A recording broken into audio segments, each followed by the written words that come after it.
ಜಾಗವನ್ನು ಗುರುತು ಮಾಡಿ ಅಂತ ಹೇಳಿರ್ತಕ್ಕಂಥದ್ದು. ಇವ್ರು ಕೊಡಲಿಲ್ಲ ಅಂದ್ರೂ ಕುಮಾರಸ್ವಾಮಿ ಎಲ್ಲಿ ಮಾಡಬೇಕು ಅಂತ ಗೊತ್ತಿದೆ. ಆದರೆ ಇವರ ನಡವಳಿಕೆಗಳು ಅದನ್ನು ಡಿಸ್ಪ್ಯೂಟ್ ಮಾಡ್ತಾ ಇರೋದ್ರ ಬಗ್ಗೆ, ಜೊತೆಗೆ ಮಾಧ್ಯಮದವರ ಮೇಲೆ ದಯವಿಟ್ಟು ನಾನು ತಮ್ಮಲ್ಲಿ ಕ್ಷಮೆ ಕೇಳ್ತೀನಿ ಅವ್ರ ಪರವಾಗಿ. ಯಾಕೆಂದರೆ ಆತ ನಮ್ಮ ಕಾನ್ಸ್ಟಿಟ್ಯೂನ್ಸಿನ ಪ್ರತಿನಿಧಿ ಮಾಡ್ತಾ ಇರ್ತಕ್ಕ, ನನಗೂ ಸಹ ಶಾಸಕ.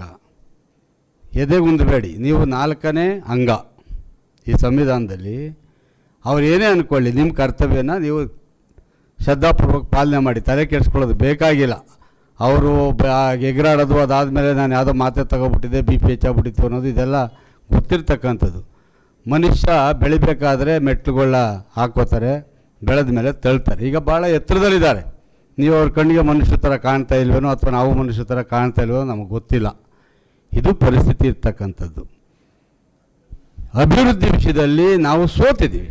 ನಮ್ಮನ್ನೇನು ಅವ್ರು ಕರೆಯೋದು ಬೇಡ, ನಾವೇನು ಮಾತಾಡಲ್ಲ, ನಾವು ಸಹಕಾರ ಕೊಡೋಕ್ಕೆ ರೆಡಿ ಇದ್ದೀವಿ. ಆದರೆ ಯಾವುದೋ ಒಂದು ಕಾರ್ಯಕ್ರಮ ಅಥವಾ ಈ ರಾಜ್ಯದ ಜನತೆಗೆ ಕಿವಿ ಹೂ ಮೂಡಿಸ್ತಾರೆ ಅಂತಕ್ಕಂಥದ್ದು ಜನತೆ ಗೊತ್ತಿದೆ. ಅದನ್ನು 2028 ತೋರಿಸ್ತಾರೆ. ನಮ್ಮ ಮಂತ್ರಿಗಳಿಗೆ ಗೊತ್ತಿಲ್ಲ, ಆರೋಗ್ಯ ಸರಿ ಇಲ್ವೋ, ಹೆಚ್ಚು ಕಡಿಮೆ ಆಗ್ತಾ ಇದೆಯೋ ಏನೋ ಗೊತ್ತಿಲ್ಲ ನನಗೆ. ಅವ್ರು ಯಾಕೆ ಅವತ್ತು ಆ ರೀತಿ ಮಾಧ್ಯಮದವರ ಮೇಲೆ ಬಿದ್ದರು ಅಂತಕ್ಕಂಥದ್ದು ಬಹುತೇಕ ಮಳವಳ್ಳಿ ಎಫೆಕ್ಟು ಅನಿಸ್ತದೆ. ಮಳವಳ್ಳಿ ಕಾರ್ಯಕ್ರಮದಲ್ಲಿ ಪಾಪ ಕುಮಾರಸ್ವಾಮಿ ಅವ್ರು ನೋಡಿ ಜನಗಳು ಜೈಕಾರ ಕೂಗಿದ್ದು ನೋಡಿ ಎಫೆಕ್ಟ್ ಸ್ವಲ್ಪ ಅವ್ರಿಗೆ ಆಗಿರ್ತದೆ. ಅದಕ್ಕೆ ಅಂತ ನಾನು ವೈಯಕ್ತಿಕವಾಗಿ ಭಾವಿಸಿರ್ತಕ್ಕಂಥ ಪ್ರಶ್ನೆ ಅದಲ್ಲ. ಇವತ್ತು ಈ ರಾಜ್ಯ ವಿಶೇಷವಾಗಿ ನಮ್ಮ ಜಿಲ್ಲೆ ಅಭಿವೃದ್ಧಿ ಆಗಬೇಕು, ಕೈಗಾರಿಕೆ. ಇವತ್ತು ನಮ್ಮ ಮಂಡ್ಯ ಮೊನ್ನೆ ಅಕ್ರಮ ಗಣಿಗಾರಿಕೆ ಏನು ಇನ್ಸಿಡೆಂಟ್ ಆಗಿದೆ, ಆ ಕಲ್ಲೆಲ್ಲ ಎಲ್ಲೋಗ್ತಾ ಇತ್ತು? ಸಾವಿರಾರು ಕೋಟಿ ರೂಪಾಯಿ ಖನಿಜನ ತೆಗೆದಿದ್ದಾರಲ್ಲ. ಈಗ ಒಂದು ಉದಾಹರಣೆ ಹೇಳ್ತೀನಿ, ನನಗೆ ಪುಟ್ಟ ಜನರಿಗೆ ಗೊತ್ತು. ಇವತ್ತು ಒಂದು ಟನ್ಗೆ 90 ರೂಪಾಯಿ 80 ರೂಪಾಯಿನ ಫಿಕ್ಸ್ ಮಾಡಿದ್ದಾರೆ ಅಲ್ವಾ? ಪರ್ಟಿಕ್ಯುಲರ್ ಜಾಗ ಕೊಡಬೇಕಾದ್ರೆ ಈ ಜಿಲ್ಲೆನಲ್ಲಿ ಯಾರು ಆ್ಯಕ್ಷನ್ ಹೈಯೆಸ್ಟ್ ಮಾಡಿರ್ತಾನೆ ಅಷ್ಟನ್ನೇ ಅವ್ರು ಕಟ್ಟಿಸ್ಕೋಬೇಕಲ್ವಾ? 240 ರೂಪಾಯಿಗೆ ಆಕ್ಷನ್ ಆಗಿದೆ. ಇವ್ರು ಇನ್ನು ಯಾಕೆ 80,000ನೇ ತಗೋತಾರೆ, 80 ರೂಪಾಯಿನೇ ತಗೋತಾರೆ ಟನ್ಗೆ? ಏನೋ ತಗೊಳ್ತಾ ಇದ್ದಾರೆ. ಯಾಕೆ ತಗೋತಾ ಇದ್ದಾರೆ? ನಮ್ಮಲ್ಲೊಬ್ಬ ಮಣಿಕಂಠ ನಾನು ಯಾರೋ 240ಕ್ಕೆ ತೊಗೊಂಡಿದ್ದಾನೆ, ಅವನು ಅಷ್ಟು ಕಟ್ತಾ ಇದ್ದಾನೆ. ಇವ್ರು ಯಾಕೆ ಇಷ್ಟು ಕಟ್ತಾ ಇದ್ದಾರೆ? ಒಂದೇ ಒಂದು ಲೀಗಲ್ ಆಗಿರೋ ಮೈನಿಂಗ್ ಇದೆಯಾ? ಒಂದೇ ಒಂದು. ಫಾರೆಸ್ಟ್ನವರು ಏನು ನಾವು ಕಾಪಾಡ್ತೀವಿ, ನಾವಿದ್ದಂಥ ಸಂದರ್ಭದಲ್ಲಿ ಏನು ಫಾರೆಸ್ಟ್ ಒಳಗೆ ಯಾರು ಬರಲೇಬಾರ್ದು ಅಂತ ಕೂತಿದ್ರು. ಈಗ ಕೇಳ್ತಾನೆ ಇದ್ದೀರಿ, ಹರ್ಷ ಗ್ರ್ಯಾಂಡ್ ಹೋಟ್ಲಲ್ಲಿ ಹಿಂದಗಡೆ ಇರ್ತಕ್ಕಂಥ ಕ್ರಷರ್ ಯಾರ್ದು? ಈ ಮೊನ್ನೆ ಆಗಿರ್ತಕ್ಕಂಥ ಗಣಿಗಾರಿಕೆ ಸಂಪೂರ್ಣ ಮೆಟೀರಿಯಲ್ ಅಲ್ಗೋಗ್ತಾ ಇದೆ, ಯಾರ್ದದು? ಇವರೇನು ರಾಜ್ಯ ಲೂಟಿ ಮಾಡ್ಕೊಂಡು ನಾನು ಚಾಲೆಂಜ್ ಮಾಡ್ತೀನಿ ರೀ. ಈ ಚಲುವರಾಯ ಸ್ವಾಮಿಯವರು ನಾಗಮಂಗಲಕ್ಕೆ ಏನಾದರೂ ಯಾರೂ ಮಾಡದೇ ಇರ್ತಕ್ಕಂಥ ಕೆಲಸ ತಂದಿದ್ರೆ ನಾನು ರಾಜೀನಾಮೆ ಕೊಟ್ಟು ಹೊಟ್ಟೈದ್ದೀನಪ್ಪ. ನಾಳೆ ಬೆಳಿಗ್ಗೆ ನಾನು ಅಧಿಕೃತವಾಗಿ ಕೊಟ್ಟು ಹೊಟ್ಟೈದ್ದೀನಿ.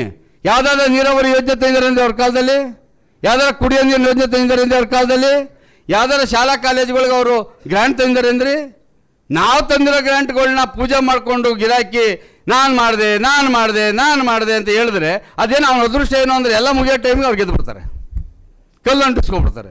ಕಲ್ಲು ಅಂಟಿಸೋಕೆ ಮಾತ್ರ ಇರ್ತಕ್ಕಂಥದ್ದು.